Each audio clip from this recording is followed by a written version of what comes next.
Seja bem-vindo a mais um vídeo dos Cortes do Fiel Cristão. Antes de continuar, deixe um like nesse vídeo e se inscreva no canal para continuar recebendo novos vídeos. Ele diz, verso 23, estáis vós de sobreaviso. Aí no verso 24, presta atenção agora, verso 24 ele diz, mas naqueles dias, nos dias dessa grande tribulação, após a referida tribulação, o sol escurecerá, a lua não dará sua claridade, as estrelas cairão do firmamento, os poderes do céu serão abalados, então verão o Filho do Homem vir nas nuvens com grande poder e glória. Então é claro que isso aqui não se cumpriu na destruição de Jerusalém, certo? Jesus não veio depois da destruição de Jerusalém. Então é óbvio que Jesus então está falando ainda de um evento futuro. Lembra da montanha? Parece que ele está falando uma coisa só, mas quando você olha da perspectiva da história, você percebe que são três coisas: Antíoco Epifânio, o general Tito e agora essa figura sinistra que haverá de se levantar, chamada de o Anticristo, para um momento de grande sofrimento no mundo, como nunca houve e não haverá, e que terminará com a vinda de Jesus Cristo. Veja como ele diz, logo depois, após a referida tribulação, o Filho do Homem virá. Então, Cristo virá no final desse período que nós chamamos de a grande tribulação e que ainda é futuro, ainda é futuro. Então, eu espero que tenha ficado clara, a conclusão está aí no final da tela. Portanto, há ainda um terceiro cumprimento dessa profecia, ainda futuro, que é o surgimento do anticristo na grande tribulação. Mas não foi só Jesus que falou do anticristo. O anticristo é pessoal, como Antíoco Epifânio era, como o general Tito foi. O anticristo é pessoal, ele representa um poder, como o rei Antíoco Epifânio e o filho do imperador Tito representavam. Vem para destruir o povo de Deus, para destruir aquilo que representa Deus e tomar o mundo. Olha o que é que Paulo fala sobre o anticristo na segunda carta aos Tessalonicenses, capítulo 2, de 3 a 10, eu projetei na tela aí, mas você pode ler na sua Bíblia se você quiser.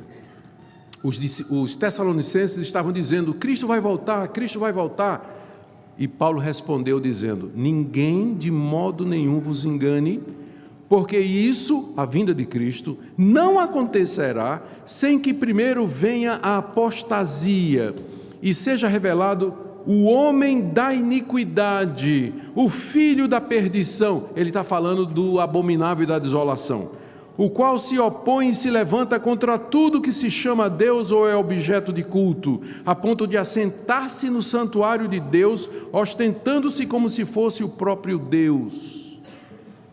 Paulo disse, ninguém engane vocês, porque Cristo não voltará sem que antes venha a apostasia. A apostasia é o afastar-se completamente de Deus. Que seja revelado o homem da iniquidade, aquele homem que vai promover a iniquidade. O filho da perdição, que é um título que é usado para Judas. Jesus usa para Judas, dizendo ele é o filho da perdição. Alguns inclusive acham que vai ser Judas ressurreto, né? O filho o anticristo, né? Mas só por conta da semelhança dos títulos, né? Mas não justifica. E diz que ele vai se levantar contra Deus e vai, tudo que se chama de Deus, vai se assentar no santuário de Deus, ou seja, vai ocupar a igreja de Deus como se fosse o próprio Messias. Lembra que a palavra anticristo significa não somente contra Cristo, mas no lugar de Cristo. Ele vai tentar se passar como sendo o Messias, o enviado de Deus. E aí, Paulo continua, será revelado o iníquo, a quem o Senhor Jesus matará com o sopro de sua boca e o destruirá pela manifestação da sua vinda. Bate com as palavras de Jesus, não é? Que diz que no final da grande tribulação, Cristo vem. E Paulo está dizendo aqui que esse iníquo vai se manifestar, mas Cristo vai destruí-lo pelo sopro da sua boca. Veja a ironia aqui. Esse anticristo vai se apresentar como o rei do mundo, dominador das nações, todo-poderoso. Cristo vem e faz.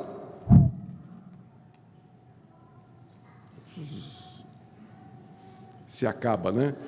Só precisa fazer isso. um sopro, só pelo sopro o Senhor Jesus vai destruí-lo completamente na sua vinda.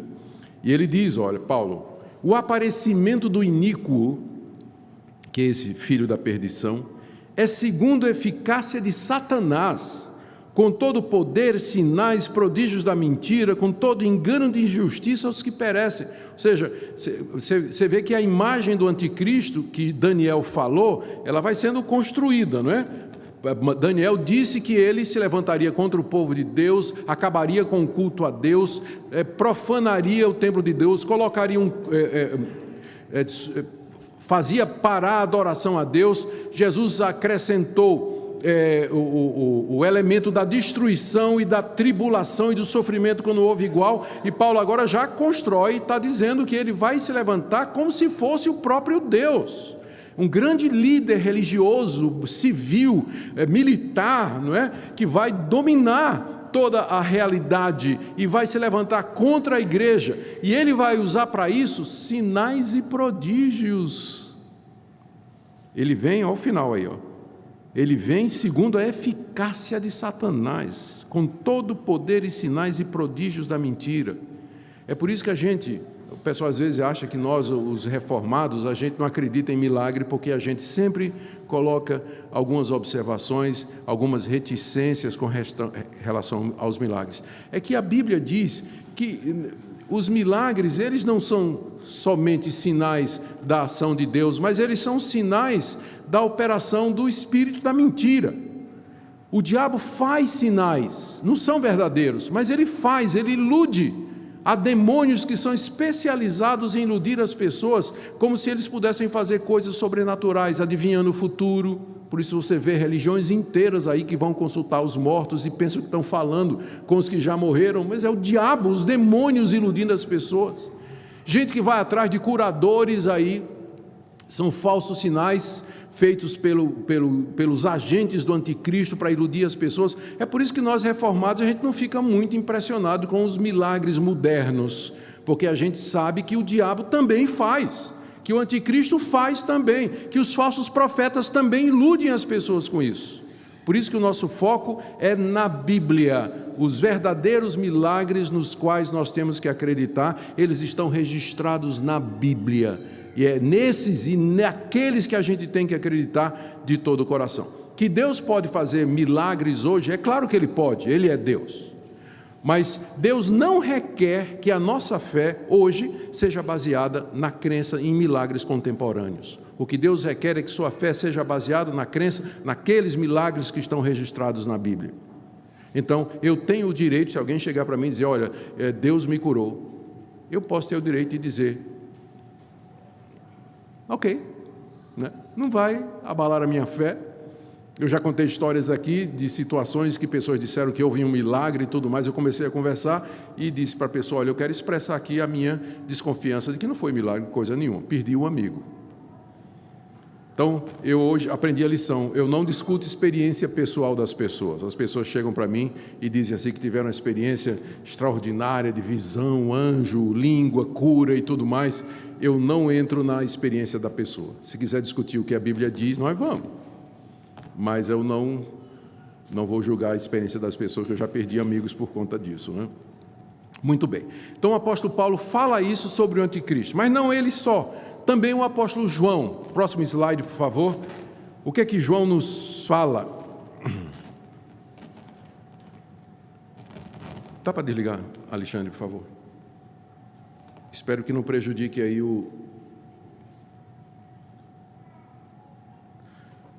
Alexandre é o presbítero mais diácono que eu conheço. Além de ser o Hernan. Obrigado. Olha o que é que João nos acrescenta, né? Como eu disse, a imagem do anticristo ela é construída na Bíblia, através dessas passagens. João nos diz no capítulo 2 da sua primeira carta, filhinhos, já é a última hora.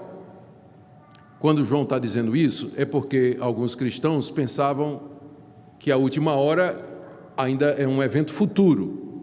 João diz, não, a última hora já começou. E como ouvistes que vem o anticristo, Ele está se referindo às palavras de Jesus, as palavras de Jesus. Como vocês já ouviram que o anticristo vem, também agora muitos anticristos têm surgido. Agora João acrescenta um elemento novo. Ele está dizendo que o anticristo vem, mas que há muitos anticristos que já estão presentes. Então, quem são os anticristos? São todos aqueles líderes religiosos, falsos profetas, que fazem sinais e prodígios e que negam a Jesus Cristo e querem tomar o lugar dele. E já tinha na época de João, gente se passando por Jesus Cristo, dizendo que era profeta em nome de Jesus Cristo, ou apóstolo de Jesus Cristo, fazendo sinais e prodígios. Olha o que é que João diz. Muitos anticristos têm surgido, pelo que nós conhecemos que já é a última hora. Ou seja, nós já estamos vivendo o último período da história do homem, que seria marcada pelo surgimento de falsos profetas. Não foi isso que Jesus disse lá no sermão que nós estamos estudando, que haveria de surgir muitos cristos e muitos falsos profetas? E João está dizendo, essa é a prova de que a última hora já chegou. Estamos vivendo já o último período desse mundo, porque o espírito do anticristo já está entre nós. Ele se manifesta toda vez que aparece um falso profeta. Veja o que ele diz mais adiante, João, na sua primeira carta, capítulo 2, verso 22. Quem é o mentiroso, senão aquele que nega que Jesus é o Cristo? Esse é o anticristo que nega o Pai e o Filho. Aqui João acrescenta mais alguma coisa sobre o anticristo que a gente não sabia. É que o anticristo, ele é um promulgador de heresia, ele nega que Jesus é o Cristo. Ele pode até usar a linguagem cristã, pode até se parecer como cristão, mas quando você examina a doutrina, você vai ver que no final ele está negando Jesus Cristo, que Jesus Cristo de fato é o Salvador do mundo. Então eu posso dizer que toda seita, toda religião hoje que nega que Jesus Cristo é Deus e que Ele é o Salvador do mundo, é uma manifestação do anticristo, é o espírito do anticristo que já está presente, preparando o mundo para o surgimento do anticristo.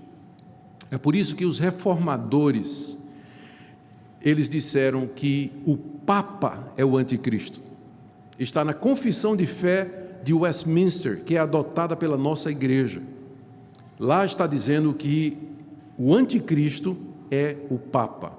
Eu entendi que os que compuseram, eu entendo que aqueles que compuseram a confissão de fé de Westminster estavam dizendo que o Papa é uma manifestação do anticristo. Por quê? Porque o Papa se apresenta como sendo o representante de Cristo sobre a terra. E pelas doutrinas da Igreja Católica na Idade Medieval, assim os reformadores interpretaram, Cristo foi negado, porque em vez de admitir que a salvação é pela graça, mediante o sacrifício de Cristo, foi introduzida a mediação de Maria, mediação dos santos, a mediação da igreja, doutrina do purgatório, pagamento de indulgências, anulando a obra de Cristo. Então os reformadores disseram, esse sistema encabeçado pelo Papa, ele é uma manifestação do anticristo.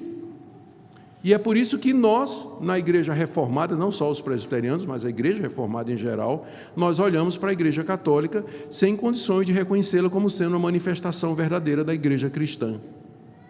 Porque no final acaba negando a pessoa de Jesus. É por isso que nós batizamos aquelas pessoas que vêm da igreja católica, porque nós não reconhecemos a igreja católica, por conta dos ensinos, não é? Há muitas pessoas maravilhosas dentro da igreja católica, queridos irmãos, queridos amigos, conhecidos, gente com quem a gente tem relacionamento, não é nada pessoal, mas o sistema doutrinário que é ensinado e encabeçado pelo Papa, ele é contra Cristo.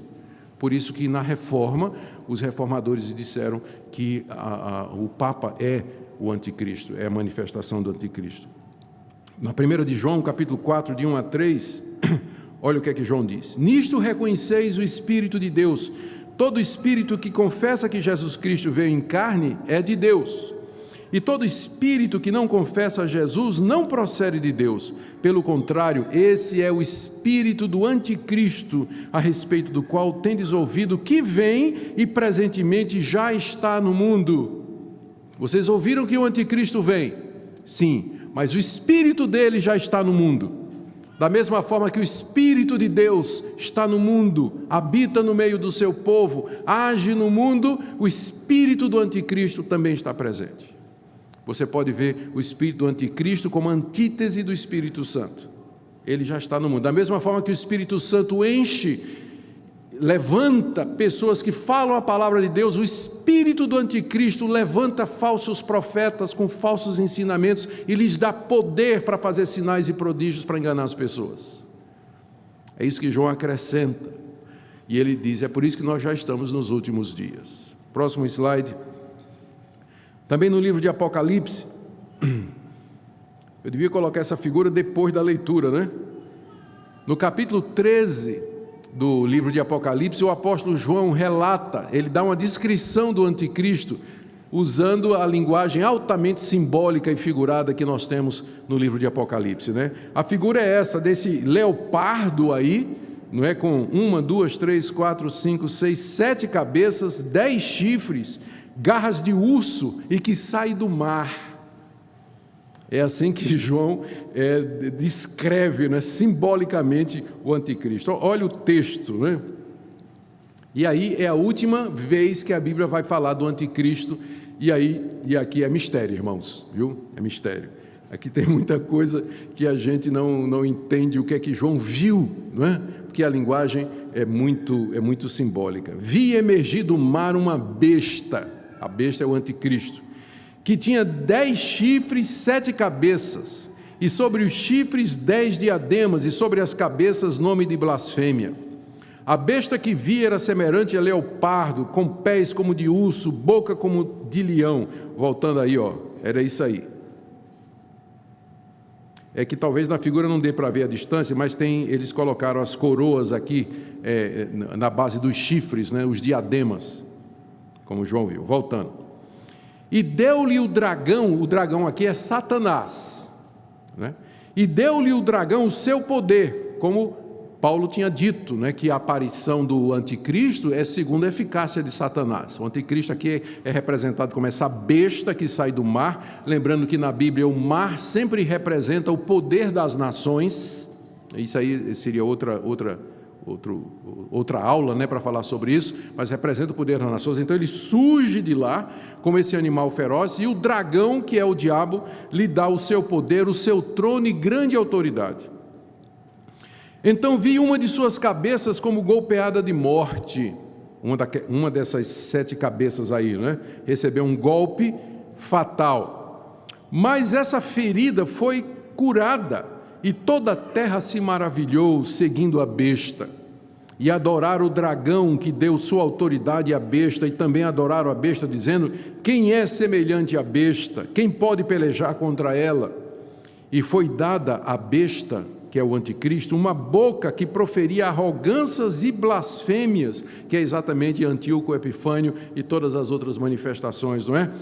E autoridade para agir 42 meses, abriu sua boca em blasfêmias contra Deus, para difamar o nome de Deus, difamar o tabernáculo, a saber os que habitam nos céus.